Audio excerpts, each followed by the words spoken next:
Hi everyone, this is Arielle with Colloquy number 2. I was going to talk to you a little bit about American Girls in relation to Arielle Vaughan's article, Ethical Practice in the Study of Girlhood. So the first thing that I kind of wanted to talk to you was about adulthood in relationship to girlhood and how the representation there is important. So on page 4, near the bottom, Arielle Vaughan says, as allies of girls, we are also compelled to move beyond our role as self-appointed moral guardians and question the ethics of that collaboration to arrive at some consensus about how girls and adults may work together, about how adults might gain the right to represent girls and their experiences. I think this goes back to the very first module we were talking about, what qualifies an adult to represent an adolescent story. And I think that Alison Eminger does a fantastic job of representing a character who is not particularly likable in a lot of ways.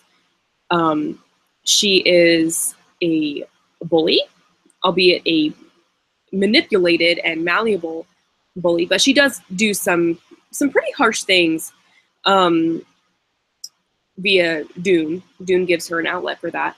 But she's also pretty self-centered, and she doesn't quite have her bearings on how the world works yet. She actually reminds me a lot of, if you've ever seen the television show on HBO, Girls, Hannah Horvath's character, who is very self-possessed. She doesn't quite get that a lot of the situations she gets herself into are completely her own fault. But she does get herself out of them. She does figure that out. I think that's also kind of a tragedy. That's the representation of a typical millennial, is being that self-possessed and getting yourself into that much trouble without even having the knowledge to know that you're getting yourself in trouble in the first place. But I think that's also kind of the beauty of adolescence, is making those mistakes. But I think this quote really represents Anna's relationship with her parents, and not just Anna, but Delia as well. Because they are self-appointed moral guardians. I think that gets us into a lot of trouble. I think that adults, typically, I know I certainly will be a self-appointed moral guardian for my daughter. We set the rules. And we set the rules because we have experiences. We've made those mistakes before. So we want our children to thus, follow a good example as opposed to making the same mistakes that we did. I think we're all kind of afraid of that when raising children. For sure. I think Delia struggles with this as well, with her relationship with parents and the self-appointed moral guardians. I think she kind of tries to break that a little bit. That kind of brings me into my second quote that I wanted to talk to you about. And this is on page 5. Let's see. We must move past such accounts to include narratives of agency and thus bridge the gap between the at-risk and the can-do girl, particularly since many girls are both victim and agent. I think that's really important to mention, that Anna does not necessarily function as one or the other here. And I think a lot of the girls in this novel don't function as one or the other. They have that hybrid victim and can-do girl attitude. Obviously, Anna gets herself into a lot of trouble. And she's a victim in a lot of ways. She comes from a dysfunctional family. Who doesn't? I understand. But she also has a lot of factors that could really hold her back. I mean, she has a potentially traumatic situation. Her mother decides that she is going to have this huge identity shift midlife and have another baby and embark on this new marriage. And that's great. Those are really wonderful changes. But I think for someone who's in adolescence, in the heat of it, I don't think they necessarily understand. And I think that an adult identity crisis can definitely have an effect on a child going through something as difficult as adolescence is. I also think that in a lot of ways, she has that can-do spirit, because she does have the bravery and the courage to move herself physically from her issues into another situation, which might cause some more issues, but she's physically removing herself. So she does exercise that agency to physically get herself out of that situation. I also think that Delia exercises this a little bit. Delia is a victim in a lot of ways as well. And I think that she sometimes victimizes herself. She puts herself into situations that aren't necessarily safe. This is not even to mention the mugging. She engages in relationships that are harmful in a lot of ways. She makes excuses for herself. She makes excuses for other people. But I think that can-do attitude is also found in her ability to get up every day and put herself through physical anguish to drink that green stuff in those smoothies. And her willingness to find work, and her attitude that she always takes on. She's always taking on more work, and she's always taking on more to do in general. She's always trying to do better with herself, although she is a little bit morally questionable. But she definitely, I think, exhibits both the victim and the agent, can-do attitude. So I think those are two really good examples of that particular dichotomy there. It doesn't always have to be one or the other. I think even characters like Olivia Taylor have that, and maybe even Dune.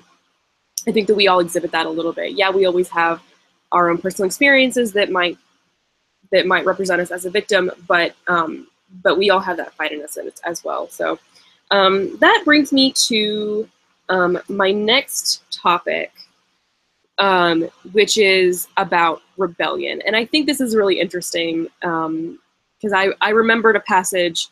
At first I didn't remember it, but I think it's pretty funny in relation to this. On page 6, April Mandrona says, "The creative processes girls employ to navigate and resist dominant systems of power might involve their contesting adult constructions, scaling and demarcations of space in material and symbolic forms, and reappropriating materiality, space, and technology to their own ends."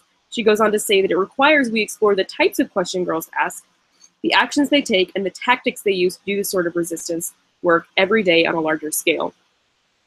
So this is kind of amusing to me because I think the whole book is about rebellion, personally, or finding oneself, if you will.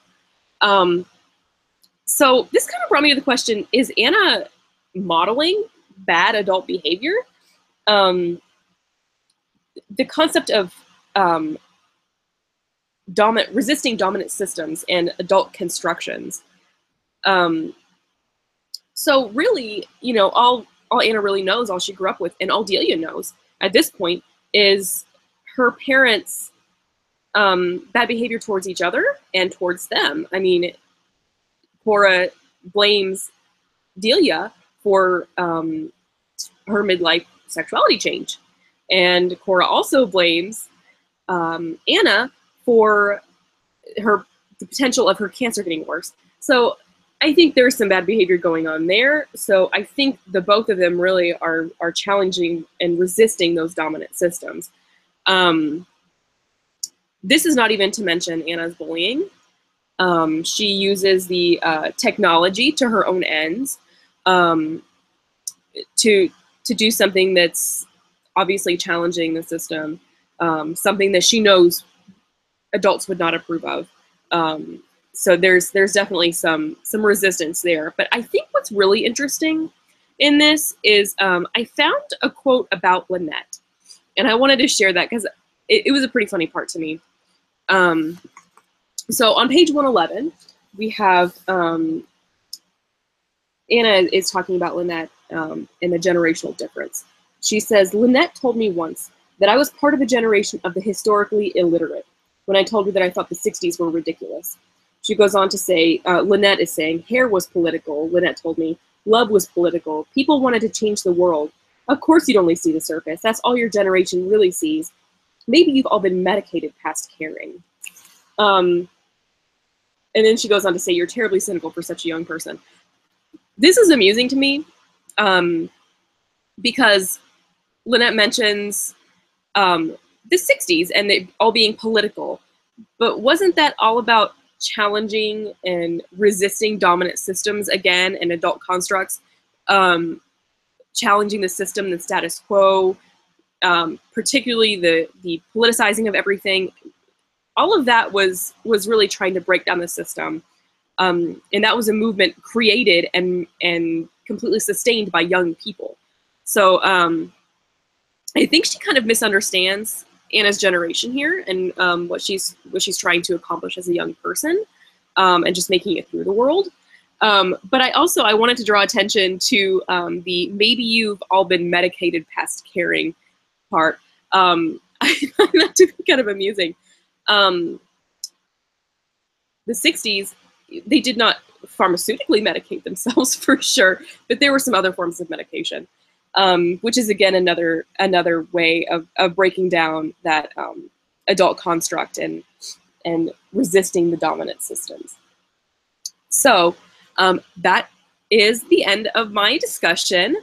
Thanks for sticking around with me. I know I use a lot of speech fillers. I appreciate you watching. See you guys later.